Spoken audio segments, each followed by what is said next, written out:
ಹಿಂದೆ ಅಯೋಧ್ಯೆಯಲ್ಲಿ ದಶರಥ ಮಹಾರಾಜರು ಆಳುತ್ತಿದ್ದರು.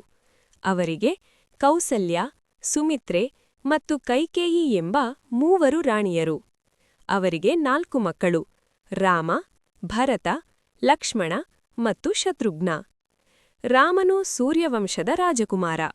ಅವನು ಧರ್ಮ, ಸತ್ಯ ಮತ್ತು ಧೈರ್ಯದ ಪ್ರತೀಕ.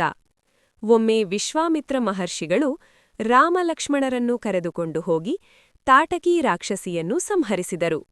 ನಂತರ ಮಿಥಿಲೆಗೆ ಹೋಗಿ ಜನಕ ಮಹಾರಾಜರ ಸೀತಾ ಸ್ವಯಂವರದಲ್ಲಿ ಶಿವನ ಧನುಸ್ಸನ್ನು ಮುರಿದು ಸೀತೆಯನ್ನು ವಿವಾಹವಾದರು. ದಶರಥರು ರಾಮನನ್ನು ಯುವರಾಜನನ್ನಾಗಿ ಮಾಡಲು ನಿರ್ಧರಿಸಿದರು. ಆದರೆ ಕೈಕೇಯಿ ರಾಣಿಯು ತನ್ನ 2 ವರಗಳನ್ನು ಕೇಳಿದಳು: ರಾಮನಿಗೆ 14 ವರ್ಷ ವನವಾಸ ಮತ್ತು ಭರತನಿಗೆ ರಾಜ್ಯ. ರಾಮನು ತಂದೆಯ ಮಾತನ್ನು ಗೌರವಿಸಿ ಸೀತೆ ಮತ್ತು ಲಕ್ಷ್ಮಣರೊಂದಿಗೆ ಅರಣ್ಯಕ್ಕೆ ಹೋದನು. ಅರಣ್ಯದಲ್ಲಿ ರಾಮಲಕ್ಷ್ಮಣರು ಅನೇಕ ರಾಕ್ಷಸರನ್ನು ಸಂಹರಿಸಿದರು.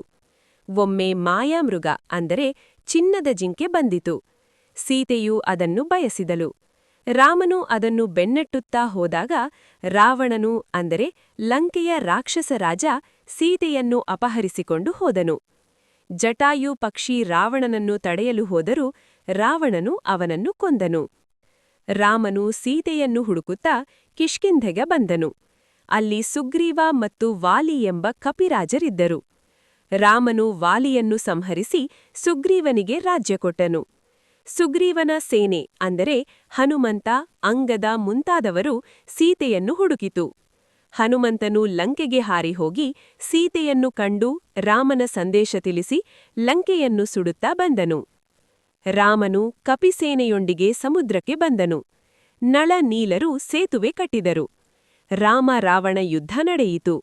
ಹನುಮಂತನು ಸಂಜೀವಿನಿ ಪರ್ವತ ತಂದು ಲಕ್ಷ್ಮಣನನ್ನು ಬದುಕಿಸಿದನು.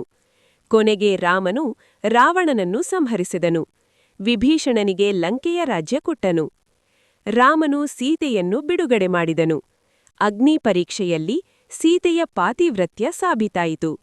14 ವರ್ಷಗಳ ನಂತರ